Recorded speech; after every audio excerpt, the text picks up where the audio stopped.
Alright people, welcome back. I'm once again playing the Eternal Bargain Precon, unedited, out in multiplayer Magic. So we're going to see what this bad boy can do here. Let's take a look at my opponents. First up is Sharuum the Hegemon, another Esper-based deck. This one has Artifact Recursion, so we should expect a bunch of Artifact shenanigans. After Sharuum, we have Jeleva? I don't know. Nephalia Scourge. And she's another brand new commander. I'll be interested to see what she brings to the table as well. This is my first game against her, so I would expect to see like a sacrifice outlet and maybe a bunch of like fat spells that do a lot of hard work. So we'll see what she brings. Finally, we've got Rakdos, Lord of Riots, who is Rakdos based. Well, it could be control, but it's not. It's usually more like just big fatties, boom batty kind of creatures and stuff like that. So we'll see what happens here. This is good. I'll just let you know this game goes a little better for me than the last one. I've only got three. I do have 3 lands, and I've got Augury Adept in hand plus Phyrexian Reclamation. So. I know the deck has 41 lands. This is pretty easy keep for me. Rakdos goes first. A whole lot of nothing going on early on. I do get a Johnny's Pridemate. Or Pride. A Johnny's Pridemate, yeah. And the cool thing about a Johnny's Pridemate is if you get it early enough, it works really well with Laurel. Now, it's interesting that both Rakdos and Jeleva both have Armillary Sphere. And just looking at these cards so far, I'm curious about whether or not Jeleva is just running the Precon, which could be interesting. We'll see. Sharuum has Elixir of Immortality. I run a Johnny's Pridemate out there. Dark Impostor is a good form of removal for dealing with stuff like Avacyn. Jeleva, however... sorry, guys. Runs Mind Crank out there, so obviously not at the Precon. We'll be worried to see if she has Blood Chief Ascension or something like that. Sharuum plays Karmic Justice, which is always fun. Let's see here. Now, interestingly, the Pridemate is whenever you gain life, you may put a +1/+1 counter on the Pridemate. He doesn't get a counter for each life you gain. It's just whenever you have a trigger. So cards like Soul Warden and stuff like that would be good with a bunch of like creatures and stuff like that. I draw another land, which makes me happy. And I go after the Jeleva player specifically because of Mind Crank. And then I play Augury Adept as well. I'm not worried about losing any of my creatures to Dark Impostor yet because it takes a little while for that guy to get going. The Impostor attacks Sharuum and dumps cards into Sharuum's graveyard. And then it takes me a second. I'm like, maybe that's not a good idea to be like putting cards into Sharuum's graveyard. Rakdos comes out to play because of that. Also, the Sphere doesn't get popped, and this Sphere won't get popped either. Jeleva plays Swiftfoot Boots to give herself haste next turn. Sculpting Steel comes out to copy Armillary Sphere, which is interesting. I go ahead and attack Jeleva with a Pridemate, and Augury Adept goes after Sharuum, but the Pridemate gets terminated before he can get bigger. Augury Adept. Yeah, and right here I'm like, maybe dumping stuff into the graveyard isn't the best idea. Off the Adept, I draw Divinity of Pride and gain some life. Divinity isn't going to be a problem because Urborg is out there. And I play a balanced land just because. Rakdos sends both his creatures after me. Again, I have the most life. It doesn't matter that Mind Crank is out there. Interestingly, though, because I have Sharuum in my hand, I'm going to be able to bring back any artifact that gets dumped into my graveyard from Mind Crank. And one of the artifacts that does get dumped in my graveyard is Sphinx of the Steel Wind, which will be good. I also get Deep Analysis in my graveyard. And then he plays Shieldred, which is a pain in the butt, and then pops his Armillary Sphere. Alright, well, Jeleva doesn't care about Shieldred, and so she plays Jeleva. Wait, stop. And this is some of the stuff that gets revealed, like Gem of Becoming here, and then Tempered Steel from the Sharuum player, and a sword, and Sidri from mine, plus a disc, and then Gauntlet of Power from Rakdos. But one of the things that gets revealed is Murder. It's got the boots. And Sever the Bloodline and Opportunity. So Jeleva uses Sever the Bloodline to get rid of Shieldred.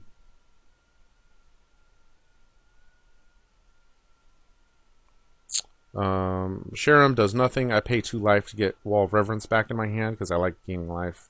I go after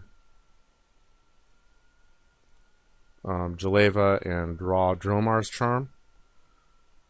And I play Divinity of Pride just because I like having the life gain. So both these guys go after the Jeleva player, knocking her down to 27. Chromatic Lantern, and then Nephalia. So it's interesting. It's like aggro control, and because these are kind of like control type fatties, but they're good. I mean, I'm not going to deny that. So Jeleva attacks Sharuum and murders something. Murders Nephalia. So Nephalia is gone. Which is good because Jeleva probably only has 1 creature. And she wants to use the remaining cards under her. Sacrifices the Armillary Sphere. And then plays Breathstealer's Crypt. If a player would draw a card, instead he or she draws a card and reveals it. If it's a creature card, it gets discarded unless you pay 3 life. That doesn't bother me at all. And that's actually probably a pretty decent Allura card. So... Stop. Okay, stop. So Sharuum played Fact or Fiction targeting me. And the piles were Shizo, Stolen Identity, Ethereum Sculptor, Thopter Foundry, and Steel Hellkite. Those were the revealed cards. So I put Ethereum Sculptor, Thopter Foundry, and Steel Hellkite in one hand, and Shizo and Stolen Identity in the other. What I just didn't want was for him to steal the identity of multiple creatures. However, giving him Ethereum Sculptor and Steel Hellkite are both, they're both good cards. So there's the Ethereum Sculptor. And then he does nothing. Alright. So I gain some more life. I'm up to 50 now. I draw planes. The Divinity goes after Rakdos, and Augury Adept goes after Jeleva. I don't know why I was more concerned about Rakdos at this point. I draw another land. So I decide, you know what? I'm going to stop screwing around. I'm going to play Sharuum and bring back... Wait. Sphinx of the Steel Wind. Oh, I remember, because he had to reveal his card, and he revealed Go for the Throat. So both these guys go after the Jeleva player. And then he exiles my Augury Adept with Dark Impostor. And then he plays Go for the Throat, targeting my Divinity of Pride. Okay, well, I'm okay with that. I still got 2 stuff. A couple of cards. Jeleva draws Grave Betrayal. And she's going to draw Opportunity. Attacking the Sharuum player again. I've been avoiding attacking the Sharuum player. So there's Sever the Bloodline, Bojuka Bog, Barter and Blood, and Izzet Guildgate. Barter and Blood is going to hose everybody. And Jeleva is not going to mind Barter and Blood because she wants to sacrifice her and get more fun stuff. So all these creatures die. I've still got Razor Hippogriff in order to bring stuff back, and Phyrexian Reclamation. Alright. Let's see. The Sharuum player draws a swamp. Let me move all these guys around here. Alright. And then plays Sharuum and brings back Voltaic Key, which is interesting. So I draw a land, I play a land, and I play Razor Hippogriff to bring back Sharuum to my hand. And I play Tide Hollow Strix in order to bring a blocker. Rakdos plays Incendiary Command and hits Sharuum for a few points of damage and makes everybody wheel away their hands, which is disappointing because I kind of like my hand, but I draw into a whole mess of land and Brilliant Plan. So let's just take a look here. Jeleva had Think Twice and Curse of the Swine. Oh, these are stuff that she drew. Cruel Ultimatum, Whisper Silk Cloak, Mystic Remora. Okay. Method of Madness drew Ingot Chewer, Bloodchief Ascension. The Sharuum player drew Dispeller's Capsule, Swiftfoot Boots, Gilded Lotus, and Fabricate. This is all the crap I drew, which we already know about. Oh no, he blew something up. What did he blow up?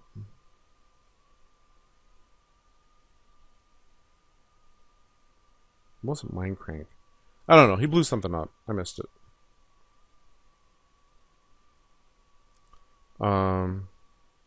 Because Karmic Justice is triggering. And there's Bloodchief Ascension, which is also problematic. And it has a counter now. He drew Curse of Echoes, which is interesting. Jeleva comes back out. And gets underneath it. Rakdos Charm. Counter Squall. Shattering Spree. And another Rakdos Charm. Holy cow. Alright. Well, obviously she's going to blow up my graveyard because I'm the one that's been using it. And there's, oh, maybe not. Oh, no, she blew up Sharuum's graveyard. That's right. So Sharuum draws Hinder. That's a problem for me. Now is when I want to play Aloro. And now Sharuum has Hinder in hand. So I've got to remember that Sharuum has that. First she's gonna play Gilded Lotus, and then play a land and do nothing. All right, so I draw another land.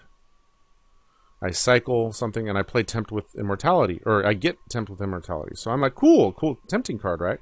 So I play it. Well, nobody else really has anything in play or in their graveyards that they really want to get. So I go for Sharuum. Rakdos takes my offer and grabs Nepharox. So because of that, I get to grab another creature. I grab Divinity of Pride. And then because Sharuum comes back, I'm going to grab another creature. And that's going to be Sphinx of Steelwind. Right? So that's pretty formidable, I think, right? It's a good play, right? And then I attack, going after Jeleva. She's at 8 now. And I Deep Analysis to draw some more cards. It's Pristine Talisman and Temple of the False God. Alright, fine. Rakdos reveals Platinum Angel.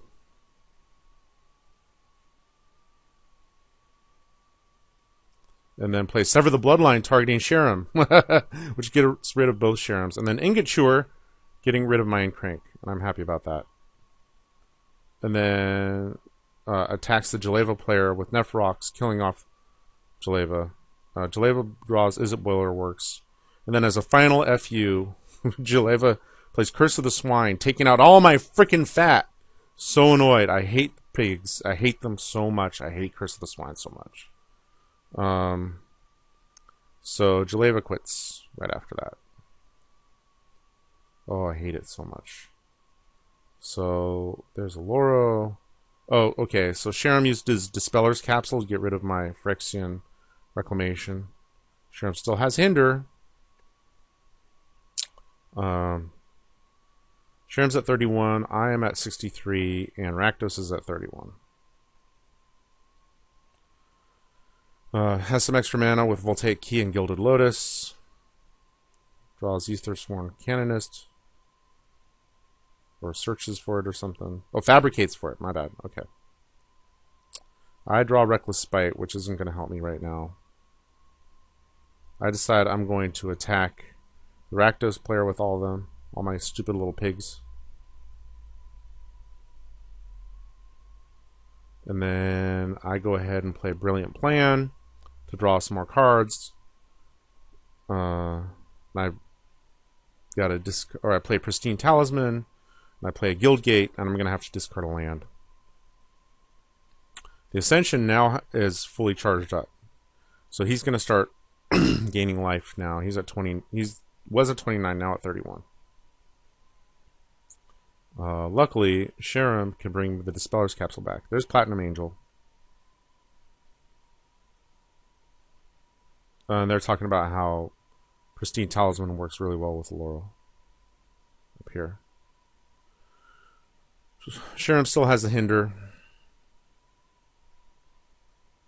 Sharuum plays her Commander, bringing back Dispeller's Capsule, and then Relic of Progenitus, wipes everybody's graveyards, hits me with Ethereum Sculptor. I draw Obelisk of Esper, and I play it. And then I play Tidal Force. Well, kind of what I'm hoping to do here is draw out the Hinder, but it's not there.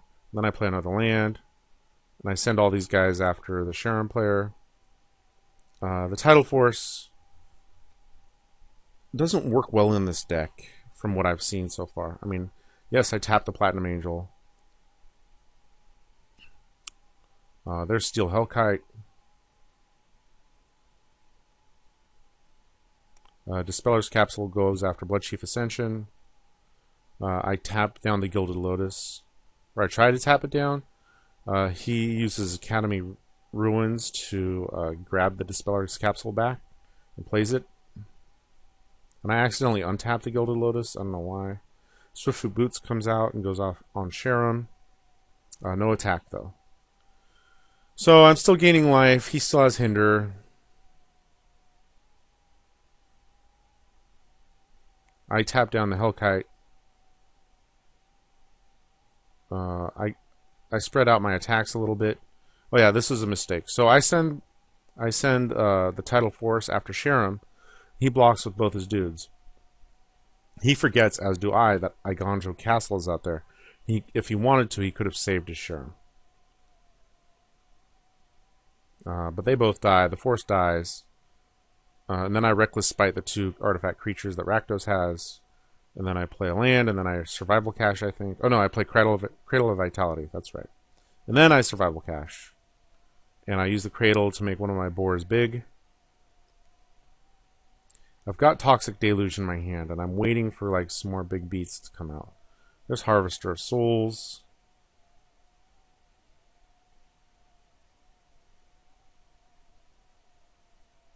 Sharuum plays Inkwell Leviathan, which cannot have boots on it because it has Shroud.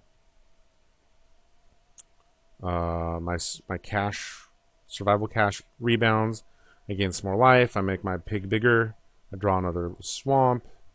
This is part of the problem with having 41 lands in your deck, is that unless you have a consistent source of card draw, it's problematic.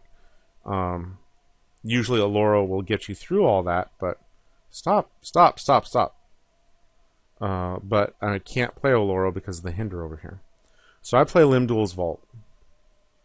And this is my first pile. It's got like Viscopa Guildmage, Stormscape Apprentice, Deathgrasp, Mirror Battlesphere. It's not really enough to do anything for me. My next pile has Darksteel Mutation, Spinal Embrace, Well of Lost Dreams. I want the Well of Lost Dreams is what I really want. So I keep that and put it on top of my library. Yes, it was dumb to go ahead and do it then, but I decided to do it anyways. Harvester of Souls goes after Sharuum, and she lets it through. She's at 18. Rakdos comes back out. And that's about it. Alright, so Sharuum comes back out to play. She brings the Aethersworn Canonist back out. I get attacked by the Leviathan. I get knocked down to 60. This is where the life gain helps. I mean, I can handle a little bit of this. Cradle, I put more counters on the board. I attack Sharuum. She does not block. She goes down to 8.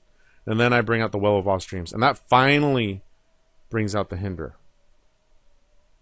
Yes, okay. And there's no other blue mana out there, so I can play a Loro finally. And I do. Yeah. So Rakdos and the Harvester both come after me. I'm at 62. I can take this hit, and I do. There's Pontiff of Blight. And now Rakdos is out of cards in hand. Sharuum's at 8, but goes up to 13 by using the Elixir of Immortality. And then goes up to 14 because of Sejiri Refuge.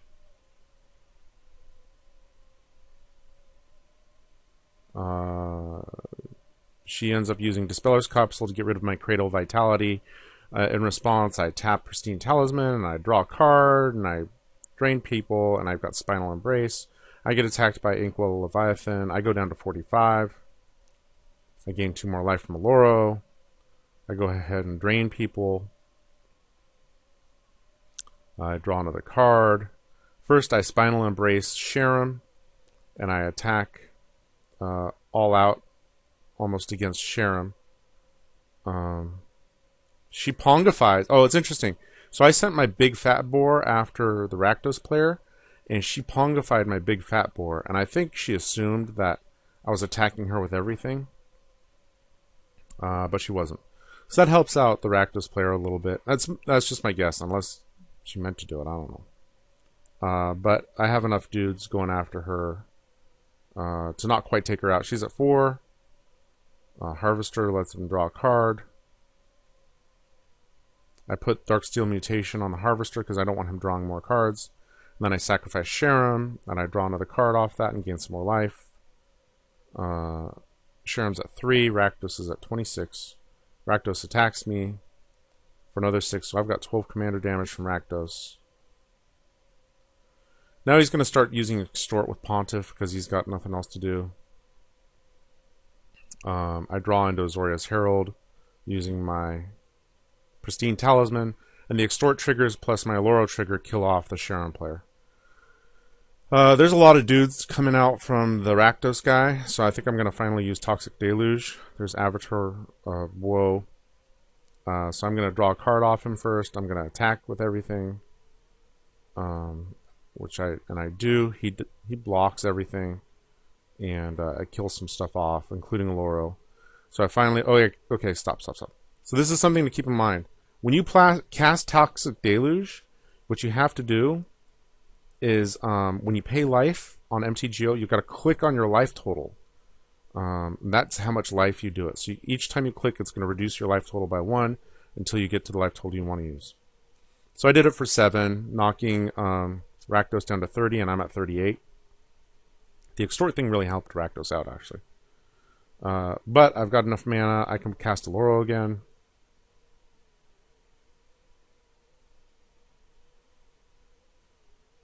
And I do. And then I go ahead and cast Azorius Herald. And I extort stuff again. I've got a lot of land still, so I play another land. Rakdos has nothing. So I'm going to draw and drain off a Loro. I've got Marrow Bats and Curse of Shallow Graves, which is crap in this deck. I attack, knocking him down to 23. I draw Kong Ming, and I play Marrow Bats.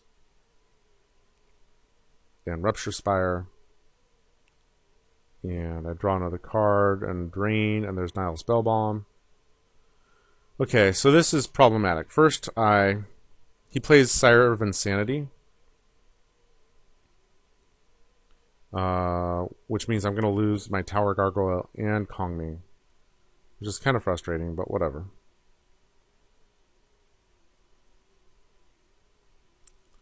I am going to be able to draw another card off Oloro, and I do. I get Sun Droplet and Opal Palace. I use my Spell Bomb. There's another land. Again, there's a lot of lands in this deck. I attack with all my dudes, except Oloro. And that knocks Rakdos down to 14. Then I play Sun Droplet, and I discard my 2 lands. Rakdos. I accidentally pressed F6, and he uses Blasphemous Act. And I could have sacrificed a dude to regenerate my Marrow Bats, but I forgot. Play mistake on my part. So Oloro dies. And Rakdos has nothing else. So I gain 2 more life, and I draw a Curse. Curse of the Forsaken. I use Opal Palace on Oloro, who's normally a 4/5, but because of Opal Palace, he's now a 7/8. And then I draw a card and drain. There's Phyrexian Delver with his new art, and I bring back the Tidal Force just because it's a big beat. And then I think that's game. Yeah, he doesn't draw anything. Darksteel Ingot. So there we go. This was my second game with this deck. Recursion played a big deal, and the life gain helped out a ton. Yeah, there was a lot of recursion here, and I was drawing into some good stuff, and then I managed to draw through my big packets of land. There's Crawl Space from Disciple of Gristlebrand, and yeah, I won the game. Turn 19. I have a feeling those are the kind of games that the Eternal Bargain deck will give me. All right, guys, hope you enjoyed that. Thanks a ton.